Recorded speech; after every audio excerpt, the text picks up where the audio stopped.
அபார கருணா சிந்தும் ஞானதம் சாந்தரூபிணம் ஸ்ரீ சந்திரசேகரகுரும் பிரணமாமி முதான்வகம். 1979 வருஷம் பெரியவா பெல்காமில் சாதுர்மாசியம் பண்ணினா. கர்நாடகாவில் பெல்காம்ங்கிறது பெரிய ஊர். அந்த பெல்காமில் ரானடே ஹால் அப்படின்னு இருக்கு. அந்த இடத்துல தான் தங்கி சாதுர்மாசியம் பண்ணியிருந்தா. அதுக்கப்புறம் இங்கே கபிலேஸ்வரர் அப்படின்னு ஒரு கோவில், கபில தீர்த்தம் கபிலேஸ்வரர் அப்படின்னு சுவாமி.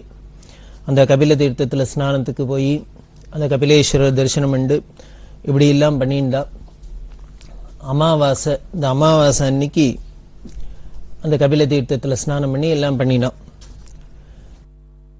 அங்கேருந்து 15 கிலோமீட்டரில் இந்த பெல்காமோட ஏர்போர்ட் இருக்கு. அந்த ஊருக்கு பேர் சாம்ரா அப்படின்னு பேரு.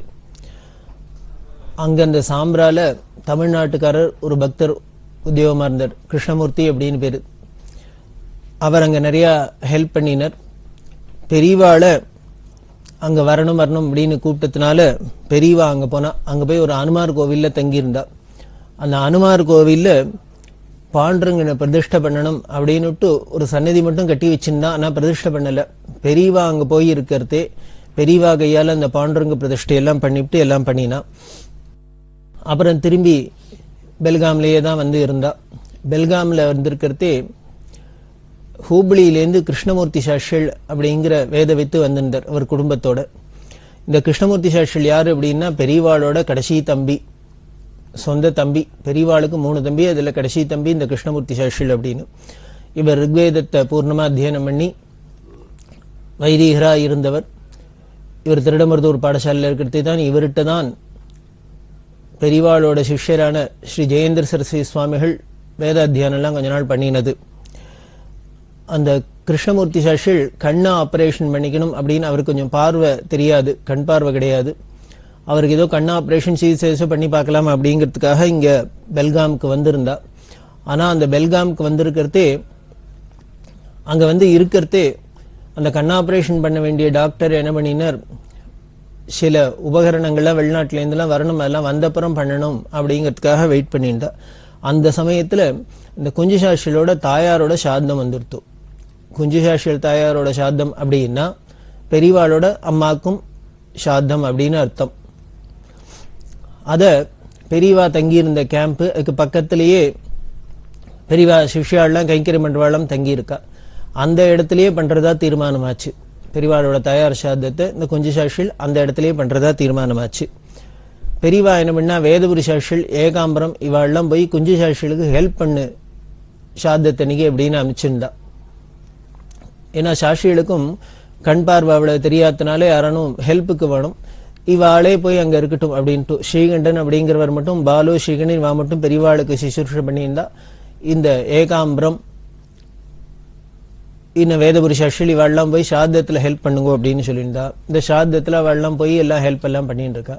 அப்போ பெரியவா அன்னைக்கு தன்னோட கார்த்தால ஏந்துன்னு எல்லா காரியக்கிரமங்கள்லாம் முடிச்சுன்னு அனுஷ்டானம்லாம் முடிச்சுட்டு ஒரு 12 மணி 1 மணி வாக்குல இருக்கும் பிட்சைக்கு வந்தா.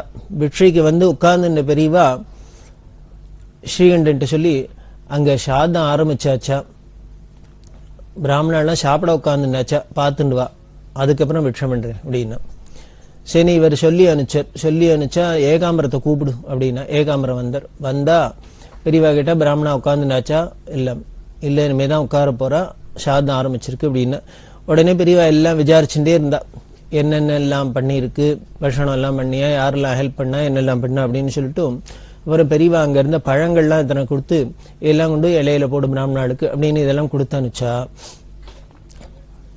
அங்க இலை போட்டோன்னு ஆபோஷனம் போட்டோன்னு சொல்லு அப்படின்னு, பிராமணா சாப்பிட உட்காண்டோன்னு சொல்லு அப்படின்னு போனா. அதுக்கப்புறம் கொஞ்ச நேரத்துல ஒரு 1/2 மணி 3/4 மணியில பிராமணா சாப்பிட உட்காண்டாச்சுன்னு சொன்னோன்னு பெரியவாளும் தானுக்கு பெட்ஷைக்கு உட்காந்துட்டா. அப்படி பெட்ஷைக்கு உட்காந்துக்கிறதே ஏகாம்பரத்தை கூப்பிட்டு ஸ்ரீகண்டன் சொல்ல சொன்னா, அங்க பிராமணா எப்போ சாப்பிட்டு ஏந்திருக்கிறாளோ அது வரைக்கும் நானும் இங்கே சாப்பிட்டு இருக்க போறேன், பிட்சை பண்ண போறேன்.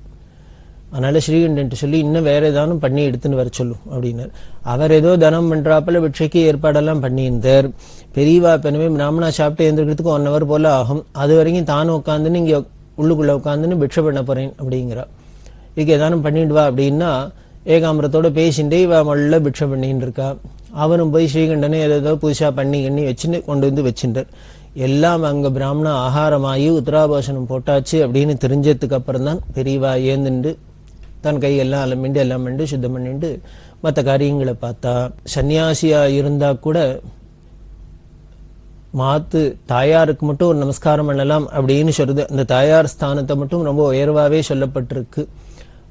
அதே மாதிரி பெரியவா தன்னோட தாயாருக்கு சாதம் அப்படிங்கிறதுனால ஒன்றும் பெரிய அதுல பாசத்தினால எதுவும் பண்ணல. இருந்தாலும் இப்பேற்பட்ட ஒரு மகான பரமேஸ்வரனை பெற்ற தாயார் அப்படின்னா அந்த அம்மாக்கு எப்பேற்பட்ட உத்தமையா இருக்கணும். அந்த சாத்த தினத்துல அந்த நினைக்கிறது பெரிய பவித்திரமான விஷயம். அப்படி இருக்கிறதே பெரியவா தான் அவ பிராமணா சாப்பிட்றதே தானும் இங்கேயே சாப்பிட்டு உட்காந்துருக்கேன்னு எதுக்காக இந்த அம்மாவோட சத்கதி கிடைக்கணும், அவளுக்கு சத்கதி அடைஞ்சுட்டாங்கிறத காமிக்கிறதுக்கு தான் போல இருக்கு. இப்படி இல்லாம அங்க இருக்கிறதே பெல்காம்ல இது மாதிரி நிகழ்ச்சிகள்லாம் நடந்தது. அப்புறம் இன்னொன்று முக்கியமா கிரேக்க நாட்டு ராஜ குடும்பத்துல சேர்ந்தவா எல்லாரும் பெரியவா தரிசனத்துக்கு வந்தா. முன்னமே சொல்லியிருக்கோம், கிரீஸ் ராணி, இன்னும் ஸ்பெயின் நாட்டு ராணி, இவ எல்லாருமே அந்த அரச குடும்பம் முழுக்கலுமே பெரியவாள்கிட்ட ரொம்ப பக்தி உள்ளவா அப்படின்னு முன்னாலேயே பெரியவா காளஹஸ்தியில இருக்கிறதே முதல்ல வந்து தரிசனம் பண்ணா. அதே மாதிரி இப்போ கிரேக்க நாட்டு ராஜ குடும்பத்துல சேர்ந்த அவ எல்லாரும், ஸ்பெயின் நாட்டு ராணி, அவ குழந்தைகள், அவ அக்கா தங்கைகள் எல்லாருமே சேர்ந்துட்டு டிஎம்பி மகாதேவன் அப்படிங்கிற ப்ரொஃபஸர், அவர் தான் இவாளெல்லாம் எப்பொழுதும் அழைச்சின்னு வந்து எல்லாம் பண்ணுவார். இவாளரெல்லாம் சேர்ந்துட்டு எல்லாருமே பெரியவா தரிசனத்துக்காக இங்க பெல்காமுக்கு வந்திருந்தா. பெல்காமுக்கு வந்திருக்கிறதே அங்க ஒரு பக்தர் துரசாமியர் அப்படின்னு அவர் கெஸ்ட் ஹவுஸ்ல அவளுக்கு தங்கறதுக்கு ஏற்பாடெல்லாம் பண்ணி பெரியவாள்ல வந்து தரிசனம் பண்றதே அங்க என்னெல்லாம் பண்ணணும் அப்படிங்கறதெல்லாம் ஏற்பாடுலாம் விஸ்தாரமா பண்ணி வச்சிருந்தார். அவ முதல்ல வந்தவ நேர அவ கெஸ்ட் ஹவுஸ்ல போய் அவளுக்கு பண்ணிக்க வேண்டிய காரியங்கள்லாம் முடிச்சுண்டு அப்புறம் பெரியவாள்கிட்ட வந்தா. பெரியவாள்கிட்ட தரிசனம். இந்த கிரீக்க நாட்டு ராஜாக்கள் அவ அரச குடும்பம் எல்லாம் வரப்போறதுங்கிறது தெரிஞ்ச உடனே என்ன ஆயிடுத்து, அந்த கர்நாடகத்துல அந்த லோக்கல்ல இருக்கிற பெல்காம் முதலான இடங்கள்லாம் பேப்பர்லாம் 4 நாளா வர ஆரம்பிச்சிருத்து. ஏன்னா 4 நாளாவே வரப்போறன்னு சொல்லிட்டு இருக்கா, ஏற்பாடுலாம் நடந்துட்டு இருக்கு. இந்த ராஜ குடும்பம் எல்லாம் வரப்போறது அப்படின்னு சொன்னோன்னு ஊரையே அமக்கலப்பட ஆரம்பிச்சுடுத்து. எல்லா பேப்பர்லாம் வர ஆரம்பிச்சுடுத்து. சங்கராச்சாரியரை பார்க்க கிரேக்க நாட்டு ராஜ குடும்பம் எல்லாம் வருது, ஸ்பெயின் நாட்டு ராஜ குடும்பம் எல்லாம் வருது அப்படின்லாம் அது ஒரு பெரிய விளம்பரமா எடுத்து பிரபலமானா கூட்டம் கூடிடுத்து. இவாள்லாம் வர சமயத்துல ஒரே கூட்டமா கூடிடுத்து. அந்த ஊர் ஜனங்கள்லாம் வர ஆரம்பிச்சுட்டா வேடிக்கை பார்க்கறதுக்கு. அவ எப்பொழுதும் போல வந்து தரிசனம் பண்ணிண்டா. பெரியவா என்ன பண்ணா, தான் இருக்கிற அறையிலேயே அவளுக்கெல்லாம் தரிசனம் கொடுத்தா. அவளுக்கு ஆசனம் எல்லாம் போட்டிருந்தா. ஆனா அவ எப்பொழுதும் போல அங்க உட்கார மாட்டேன், கீழே தான் உட்காருவோம் அப்படின்லாம் சொல்லி பெரியவாள்கிட்ட பல விஷயங்கள்லாம் பேசிந்து அப்புறம் உடனே அவளோட ஜாகைக்கு போய் ராத்திரி தங்கிவிட்டு திருப்பி உடனே ராத்திரி வந்து தரிசனம் பண்ணிட்டு போய் ராத்திரி பழைய இடத்துல அவ இடத்துல படுத்துனுட்டு மறுநாளைக்கு கார்த்தால இருந்து தரிசனம் பண்ணிட்டு இப்படி 3-4 தினம் தரிசனம் பண்ணிட்டு தான் அவ ஊருக்கு போறா. இப்படி இவாள்லாம் இந்த ராஜ குடும்பம்லாம் வந்துட்டு போனதுக்கு அப்புறம் என்ன ஆயிடுத்துன்னு, பெரியவா மத்த நாள்ல அங்க இருந்த இடத்துலாம் பெல்காம்ல ஒரே கூட்டம் கூட ஆரம்பிச்சுடுத்து. யாரோ எங்கேருந்து எல்லாமோ உலகத்துல எந்த மூலையில இருந்து எல்லாமோ இருக்கிறவாழ்லாமே வந்து இவரை பாக்குறா அப்படின்னா இவர் ஒரு பெரிய மகானா இருக்கணும், தபஸ்வியா இருக்கணும் அப்படிங்கிறது அதுக்கப்புறம் அவளுக்கு இன்னும் தீவிரமா ஏற்பட்டு ஜனங்கள்லாம் ஊர் ஜனங்கள்லாம் லோக்கல் ஜனங்களும் நிறைய வர ஆரம்பிச்சுட்டா. அப்புறம் இந்த சாதுர் மாசம் ஒரு வழியா முடிய செப்டம்பர் மாசம் 6ஆம் தேதி பெரியவா விஸ்வரூப யாத்திரை. இந்த விஸ்வரூப யாத்திரைய எங்க போறா என்ன ஏதும் ஒண்ணும் தெரியாது. இப்படி சாதுர் மாசம் 2 மாசம் போல இங்க பெல்காம்ல இருந்தாச்சு, இவ கிளம்பி போறாளாக்கும் அப்படின்னா அங்க பக்கத்துல விஸ்வரூப யாத்திரைக்கு ஒரு ஹனுமார் கோவில், லக்ஷ்மி மந்திர், மாருதி மந்திர், ஹனுமான் மந்திர் அப்படின்னு அதுல போய் இருந்தா. அதை முடிச்சுட்டு திரும்பி ரனடைகளுக்கே வந்துட்டா. வந்துட்டு அங்க அப்புறம் 2 நாள் இருந்துட்டு செப்டம்பர் மாசம் 8ஆம் தேதி 1979ஆம் வருஷம் காலங்கார்த்தால கிளம்பி பழையபடி சாம்ராக்கு விஜயம் பண்ணா. முதல்லயே இந்த சாதுர் மாசத்துக்கு முன்னால சாம்ரால போய் பார்த்தா அப்படின்லாம் சொன்னோம். அதுக்கப்புறம் திரும்பி இப்போ யாத்திரையை தொடர்ந்து சாம்ராக்கு போனா. சாம்ரால போனா அங்க முன்னால ஒரு சின்ன கோவில், பிள்ளையார் கோவில் மாதிரி ஒரு அனுமார் பிள்ளையார் எல்லாம் இப்ப அந்த கோவில்ல தான் பெரியவா தங்கியிருந்தா. இந்த பெரியவா தங்கி இருந்தது ஒரு ஓட்டு கொட்டா மாதிரி இருந்தது. ஒன்னும் பெரிய வசதி கிடையாது. மழை காலமா இருந்ததுனால மழை வேற பெய்ய ஆரம்பிச்சுடுத்து. மழை பெஞ்சாக்க ஷாரெல்லாம் அடிக்கிறது ரொம்ப இருக்கிறதுக்கு சிரமமா தான் இருந்தது. அப்புறம் இந்த சாம்ரா கிருஷ்ணமூர்த்தி இன்னும் பெல்காம்ல இருந்து சில பக்தர்கள்லாம் வந்து தார்பாலின்லாம் போட்டு ஏதோ ஓரளவுக்கு சௌரியம் பண்ணி கொடுத்தா. அப்படி பண்ணி கொடுத்து அந்த இடத்துல இருந்துட்டு இருக்கிறதே ஒரு நாளைக்கு பெரியவா என்ன பண்ணா, தினமே பெரியவாள்கிட்ட பஞ்சாங்கம்லாம் படிக்கிற வழக்கம். இந்த ஏகாம்பரம் பஞ்சாங்கம் படிச்சார். அதுல திதி வார நட்சத்திர யோக கிரணம் எல்லாம் படிக்கிறதே சந்நியஸ்த மலையம் மாகாளயம் அப்படின்னு போட்டு இந்த மாலயபட்சம், இந்த மாலயபட்சத்துல வர துவாதசியில சன்னியாசிகளுக்கு ஆராதனை பண்ணணும் அப்படின்னு சொல்லியிருக்கு. நாம எப்படி அந்தந்த திதியில பிதர்களுக்கெல்லாம் மூதாதைகளுக்கு பண்றோமோ அது மாதிரி சன்னியாசிகளுக்கு பண்ணணும் அப்படின்னு சாஸ்திரம் இருக்கு. இந்த சந்நியஸ்த மாலயம் அப்படின்னு தார்வாட் பாலச்சந்திர சஷில் அப்படின்னு அவர் தான் வந்திருக்கார்.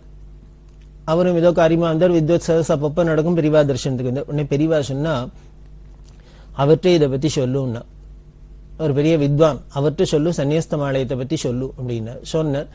உடனே பெரியவா அவர்கிட்ட கேட்டா என்ன பண்ணணும் அப்படின்னு. இல்ல சன்னியாசிகளுக்கு ஆராதனை பண்ற வழக்கம் அப்படின்னு. உடனே பெரியவா சொன்னா, அப்போ பகவத் பாதாளுக்கு ஆராதனை பண்ணலாமே அப்படின்னா. ஆச்சாரியாளுக்கு ஆராதனை பண்ணணும். அதனால இந்த மாலய பட்சத்துல எதி மாலயத்துல பகவத் பாதாளுக்கு ஆராதனை பண்ணணும். அதுக்கு நீங்க பண்றீங்களா அப்படின்னு சொன்னா. எல்லாரும் சங்கர ஜெயந்தி கொண்டாடுறோம், ஆராதனை பண்ணலாமே அப்படின்னு. உடனே அவர் பரம சந்தோஷம், நான் பண்றேன் அப்படின்னு சொல்லி அங்க லோக்கலாவே இருந்த சில கர்நாடகத்தை சேர்ந்த 4 பிராமணாளுக்கு சொல்லி இவர் ஆராதனை பண்ணு அப்படின்ட்டு. அந்த ஆராதனை எங்க பண்ற அப்படின்னு அந்த சாமரா கிருஷ்ணமூர்த்தி வீட்டுல போய் பண்ணலாம் அப்படின்னு பெரியவா உத்தரவு பண்ணிட்டா. அங்க ஏற்பாடு பண்ணி இந்த ஆராதனை நடக்க போறது. பெரியவா பண்றதெல்லாம் வேடிக்கையா இருக்கும். ஒரு ஆராதனை பண்ணணும்னா அதுக்கு உண்டான ஏற்பாடுலாம் வேண்டாமா, சாமான்கள்லாம் வேண்டாமா, வஸ்திரம் வேண்டாமா, இது வேண்டாம் அது வேண்டாம், எவ்வளவு பெரிய காரியம், எத்தனை சாமான்கள் ஓடிக்கணும், கோடிச்சு பண்ணணும். அதை பண்ணிட்டு கண்ட காலத்தை காலங்காலத்தால பஞ்சாங்கம் பார்த்தோன்னு இன்னைக்கு ஆராதனை உடனே பண்ணு அப்படின்னு ஆணை போட்டா அது நடக்குமான்னு நடக்கும். நடந்தது. அதுக்கு ஏத்தாப்புல முத நாள் என்ன பண்ணா, அன்னைக்கு கார்த்தால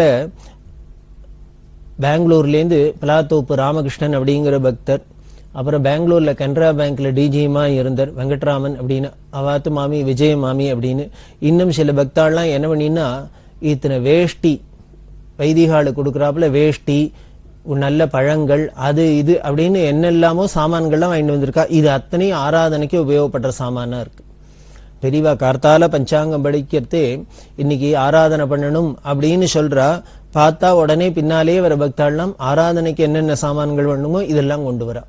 அந்த கொண்டு வந்த எதுக்கு வேஷ்டி இஷ்டி எல்லாம் கொண்டு வரணும்? இதுதான் பெரியவா சங்கல்பம் அப்படிங்கிறது. அவ மனசுல ஒண்ணு தீர்மானம் பண்ணியாச்சுன்னா தபஸ்விகள் ஞானிகள் அவ எல்லாம் தானே சிருஷ்டி ஆயிடும். இயற்கையில எல்லாம் தானே வந்து குதிச்சிடும்.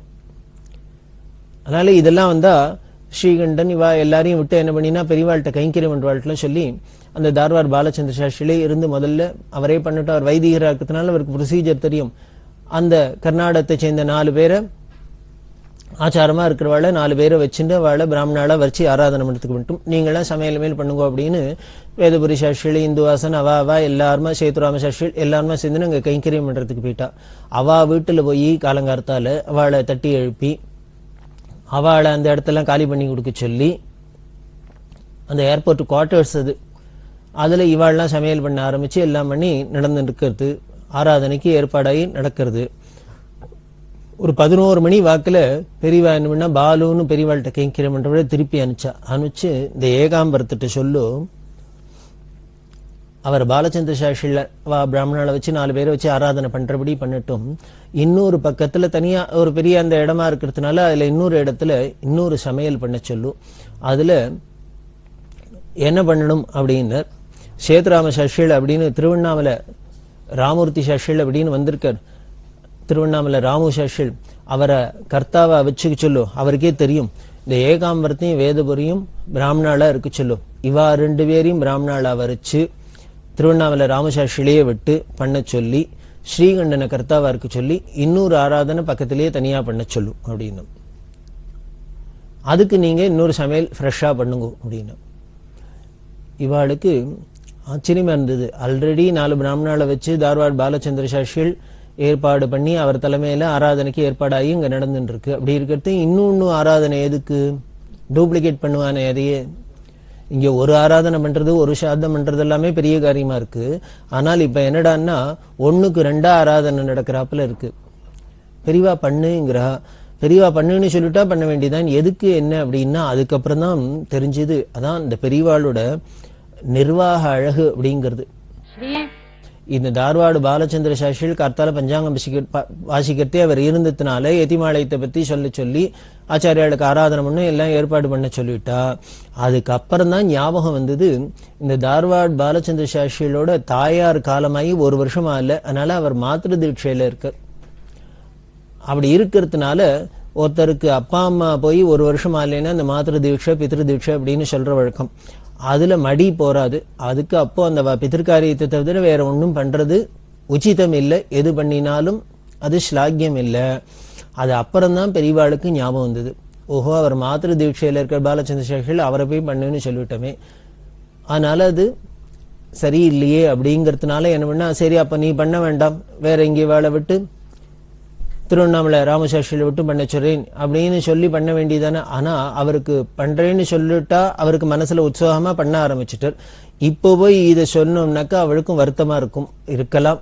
அதனால என்ன பண்ணா, அவர் பண்றபடி ஒண்ணு பண்ணட்டும், அவரை சொல்லிட்டோம் ஒண்ணுக்கு பண்ணிட்டோம், அதுக்கு மேல இன்னொருத்தரும் பண்ணிவிட்டோம் அப்படின்னு 2 பண்ண சொன்ன. இது பெரியவாளோட அந்த மனுஷாலோட மனோபாவத்தை புரிஞ்சுண்டு அதுக்கு ஏத்தாப்புல இப்படி எல்லாம் பண்ணி காப்பா. இதெல்லாம் உலகத்துக்கு ஒரு பெரிய உபதேசம் அப்படின்னே சொல்லலாம். எப்படி ஒரு தர்மத்துல சூக்ஷ்மமா இருக்கிறதே அதான சாஸ்திரம் ரிஷிகளே. அதனால என்னதான் சொல்றாங்க, சாஸ்திரத்தை பார்த்து எல்லாம் தெரிஞ்சுக்கோ. இது மாதிரி தர்ம விஷயங்கள்ல என்ன பண்ணும்னர், கண்ணுக்கு எதிர்க்க பிரமாணங்கள்ல ஒன்னா சொல்லியிருக்கு. கண்ணுக்கு எதிர்க்க யாரு மகான்கள் இருக்காளோ, தபஸ்விகள் இருக்காளோ, ஞானிகள் இருக்காளோ அவளோட நடவடிக்கையை பார்த்து நீ தெரிஞ்சுக்கலாம் அப்படின்னு சொல்றா. சாஸ்திரத்துல முழுக்க சொன்னதை அப்படியே தான் நாம எல்லாமே சாஸ்திரத்துல சொல்லியிருக்கும்னு தெரியாது, நமக்கு அப்படிதான் நடக்கிறமான்னு தெரியாது. ஆனா அதை எப்படி பிராக்டிக்கலா கொண்டு வரணும், இதுல நடைமுறை சிக்கலை எப்படி எல்லாம் சமாளிக்கணும் அப்படிங்கிறதுக்குலாம் இது மாதிரி மகான்களோட நடவடிக்கையே பிரமாணம் அப்படின்னு சொல்லப்பட்டிருக்கு. அதை போலதான் இங்கேயும் பெரியவா என்ன பண்ணினா, எத்திமாலயத்துல ஆச்சாரியாளுக்கு ஆராதனை பண்ணும் அப்படின்னு ஆரம்பிச்சுட்டும் அதுல அவருக்கு ஒரு ஆசௌச்சம் இருக்கிறதுனால மாத்திரு தீட்சையில இருக்கிறதுனால அவரை வேண்டான்னு சொல்லாத அவர் பாட்டுக்கு பண்றபடி மட்டும் இங்க ஏதோக்தமா இன்னொன்னும் பண்ணிவிட்டோம் அப்படின்னு சொல்லி பண்ண சொன்னா. இப்படி 2 ஆராதனையா நடந்தது. இந்த 2 ஆராதனை நடக்கிறதே அப்புறம் தீர்த்தநாராயண பூஜை எல்லாம் ஆயுத விஸ்தாரமா நடக்கும். இந்த தீர்த்தநாராயண பூஜைக்கு தானே வந்து இருந்து கலந்துண்டு அக்ஷத பிரசாதம் தீர்த்த பிரசாதம் எடுத்துட்டு எல்லாம் பண்ணி பெரியவா பிக்ஷை பண்ணி இந்த எதிமாலயத்துல ஆச்சாரியால் ஆராதனை இந்த சாம்ரால ரொம்ப விமர்சையா கொண்டாடிட்டு அதுக்கப்புறம் தன்னோட யாத்திரையை தொடர்றா. இந்த ஆராதனை இப்படி பண்ணினா அப்படின்னு சொன்னோம். அப்படி சொல்றதையே பெரியவா இந்த சாஸ்திரங்கள்ல சொன்ன அனுஷ்டானங்கள்லாம் எப்படி எல்லாம் பண்ணணும் அப்படிங்கிறதுல எவ்வளவு குறிப்பா இருந்தா அப்படிங்கிறது அவசியம் தெரிஞ்சுக்கணும். அதுல ஒண்ணு ஞாபகம் வருது, இந்த பிதிருக்காரியம் இனிமே மூதாதையருக்கு செய்யறது அப்படின்னாலே அதுல ரொம்ப ஸ்ரத்தையா பண்ண வேண்டியதுனால்தான் அதுக்கு சாத்தம்னே பேரா இருக்கு. மஞ்சக்குடி ராஜகோபால சஷ்டிகள் அப்படின்னு பெரிய வித்வான், உபன்யாசம்லாம் பிரமாதமா பண்ணக்கூடியவர், அப்படி பெரிய வித்வான். பெரியவாள்கிட்ட அசாத்திய பக்தி அப்பப்போ பெரியவாள்கிட்ட வருவார். பெரியவா அவர்கிட்ட என்ன பண்ணியிருந்தா, அந்த காலகட்டங்கள்ல எல்லாரும் இந்த தங்களோட பிதர்களுக்கு கிருத்தியங்கள்லாம் காரியங்கள்லாம் ஒழுங்கா பண்றது, சாத்த தர்ப்பணாதிகள் பண்றதெல்லாம் ஒரு ஸ்ரத்த குறைவா இருந்து ஏதோ நடந்திருந்ததே வழிய ஸ்ரத்த இல்லாத இருந்தது. அதனால பல உட்பாதங்கள்லாம் இருக்கிறதுக்கு காரணமா இருந்தது. அதனால பெரியவா என்ன பண்ணா, எல்லாருக்கும் இந்த பித்ருபக்தி வரணும், எல்லாருக்கும் பித்ருக்களுக்கெல்லாம் நன்னா செய்யணும் அப்படிங்கிறதுனால இந்த மஞ்சக்குடி சஷ்டில நீ போற இடத்தெல்லாம் ஊரா போய் இந்த பித்ருக்களுக்கு நன்னா பண்ணணும், அதை குறைக்கப்படாது, எல்லாம் நன்னா நடந்தாதான் க்ஷேமமா இருக்கும் அப்படின்லாம் சொல்லு, நன்னா உபன்யாசம் பண்ணு அப்படின்னா. அவனும் சரி பண்றேன் அப்படின்ட்டு போய் பண்ணியிருந்தார். இப்படி பெரியவா உத்தரவுனால அவர் பல ஊருக்குள்ள போய் பண்ணுவார். பண்றதே அவர் என்ன பண்ணார், வேடிக்கையா ஒண்ணு சொன்னார். என்ன அப்படின்னா, ஒரு அப்பா தன்னோட அப்பாவுக்கு பிதருக்கு அமாவாசையில தர்ப்பணம் பண்ணியிருந்தாராம். இதை பார்த்துருந்தானா பையன். அதை பார்த்துருந்தவன் என்ன பண்ணினா அந்த அப்பாட்ட சொன்னானா, அப்பா நீ உங்க அப்பாவுக்கு தர்ப்பணம் பண்றாப்புல எனக்கும் எங்க அப்பாவுக்கு தர்ப்பணம் பண்ணணும்னு ஆசையா இருக்கு, நானும் பண்ணட்டுமா அப்படின்னு கேட்டான். அப்படின்னு இவர் அதாவது இந்த உபன்யாசத்துக்கு நடுப்புற ஒரு ஹாஸ்யமா இருக்கட்டும் அப்படின்னு இது மாதிரி ஒரு கதையெல்லாம் சொல்ற வழக்கம் இப்படி எல்லாம் சொல்லியிருக்காரு. இத அந்த உபன்யாசத்துல கேட்டவா யாரோ ஒரு பக்தர் பெரியவா தரிசனத்துக்கு வந்திருக்கார். வந்தா பெரியவா அவர்கிட்ட கேட்டா, உங்க ஊருக்கு மஞ்சக்குடி சஷ்டில் வராரா, அங்க உபன்யாசம் எல்லாம் பண்ணாரான்னு. பண்ணின நான் கேட்டேன் அப்படின்னு சொல்றது இந்த நிகழ்ச்சியை சொன்னேன். இது மாதிரிலாம் ஜோக்கெல்லாம் கூட அடிச்சார் பண்ற அப்படின்னு இதை கேட்டு வச்சுனுட்டா. அதுக்கப்புறம் மஞ்சக்குடி சஷ்டில் வரத்தே பெரியவா கேட்கிறா, வந்து நான் எல்லாரையும் பிதிர்கர்மாக்கள்லாம் விடாத பண்ணுங்கோன்னு அழ சொல்றேன். ஆனா நீ எல்லாரையும் பண்ணுங்கோன்னு சிரிக்க சிரிக்க சொல்றியாமே அப்படின்னா. அதாவது இப்படி ஜோக்கெல்லாம் அடிச்சுன்னு நீ எல்லாருக்கும் பிதிர்கர்மாவோட முக்கியத்துவத்தை வலியுறுத்துறியாமே அப்படின்லாம் சொல்லி அவர்கிட்ட தமாஷ் பண்ணினா. உடனே அவர் சொன்னார், நானும் பெரியவா சொன்னாலேன்னு போய் சொல்லிட்டு இருக்கேன். என்னெல்லாமோ நானும் முயற்சி பண்ணி எப்படியான எல்லாருக்கும் ஸ்ரத்த வரணுங்கிறதுக்காக இதெல்லாம் இப்படி எல்லாம் தந்திரம் பண்ணி சொல்லிட்டு இருக்கேன். ஆனா இன்னமே நான் ஒரு ஊர்லயும் போய் பிதிர்கர்மா பண்ணுங்கன்னு சொல்ல போறது இல்லை, சொல்ல மாட்டேன் அப்படின்னா. உடனே பெரியவா, ஏன் இப்படி சொல்ற அப்படின்னா. இல்ல நான் ரோட்ல போனாலே பிதிர்கர்மான்னு எல்லாரும் பரியாசம் பண்றா அப்படின்னார்.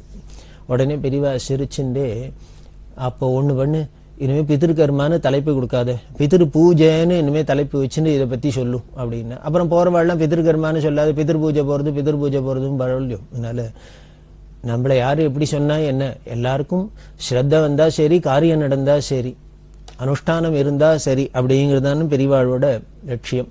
அதே மாதிரி இன்னைக்கு பார்த்தீங்கன்னா ஞானவாப்பி அப்படின்னு எல்லாம் பல இடங்கள்ல பிதிர்கர்மாக்களை செய்யறதுக்கு பல இடங்கள்லாம் நகரங்கள்ல எல்லாம் பார்த்தேன்னா அவளுக்கு வீட்டிலேயே தான் நடந்திருந்தது, வீட்டுல தான் பண்ணணும், அது பண்ண முடியல, சௌரியம் இல்லை அப்படிங்கறத உத்தேசிச்சு வெளியில ஒரு பொது இடத்துல எல்லாம் பண்றாப்புல ஏற்பாடுலாம் பண்ணி பல இடங்கள்ல பிரமாதமா பல விஷயங்கள்லாம் நடந்துருக்கு. இது எல்லாத்துக்கும் காரணம் பெரியவா தான். கொலைக்கால் தியாகராஜன் அப்படின்னு பெரியவாள்கிட்ட கைங்கரியம் பண்ணியிருந்தவர். அவற்றை ஒரு நாளைக்கு பெரியவா ராத்திரி ஏந்துண்டு சொல்லி, இந்த ஆவிகள்லாம் கத்துறது அலறது, அதாவது ஒழுங்கா கிருத்தியம் இல்லாத, ஒழுங்கா சாத்தம் இல்லாத, தர்ப்பணம் இல்லாத, இப்படி இல்லாம இருக்கிற போன அந்த ஜீவன்கள்லாம் அலறது, சாந்தி அடையாத. அதனால எங்காத கிழிக்கிறது, எனக்கு சத்தம் தாங்கல, அதனால இதுகளுக்கெல்லாம் ஒரு சாந்தி ஏற்படணும், இந்த பிதிர்காரியெல்லாம் நன்னா நடக்கணும். அதுக்காக இப்படி போய் மெட்ராஸ்ல அங்க இங்க சொல்லி எல்லா இடத்துலயும் இது மாதிரி இந்த ஞானவாபி முதலான தீர்த்த கைங்கரியங்கள்லாம் பண்ண சொல்லு அப்படின்னு சொன்னா. இப்படி ஆரம்பிச்சதுதான் இன்னைக்கு பல இடங்கள்ல பல பேட்டையில இது மாதிரி பிதிர்கர்மாக்களுக்கு காரியங்களுக்குன்னு பல இடங்கள்லாம் உருவாயிருக்கு. இது அத்தனைக்கும் காரணம் பெரியவா தான்.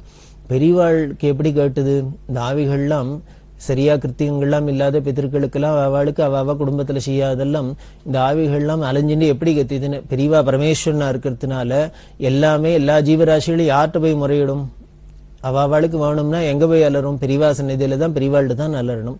நமக்கு வேணா அது கேட்கல, நாம தான் போய் பெரியவாள்கிட்ட இது வேணும் அது வேணும்னு கேட்டு இருக்கிறாப்புல சமஸ்த ஜீவராசிகளும் எல்லாமே வந்து கேட்கலாமே பெரியவாள்கிட்ட, கேட்டிருக்குன்னு தெரியுது இதுலேருந்து, பெரியவா சொன்னதுலேருந்து. அப்படி இந்த பிதிர்கர்மாக்கள்ல நமக்கு ஒரு ஸ்ரத்த வராப்புல அதுக்கு ஏற்பாடுலாம் பண்ணதும் பெரியவா அப்படின்னு தெரியுது. இப்படி இருக்கிறதே இந்த சாம்ரால ஆராதனையை முடிச்சுட்டு பெரியவா பின்னால தொடர்ந்து யாத்திரைக்கு போறா. பின்னாலே இது துவாதசியில் ஆராதனை, உடனே மறுநாளைக்கு பிரதோஷம். இந்த பிரதோஷத்துக்கு எங்க போனா என்ன நடந்துங்கிறது தொடர்ந்து பார்க்கலாம்.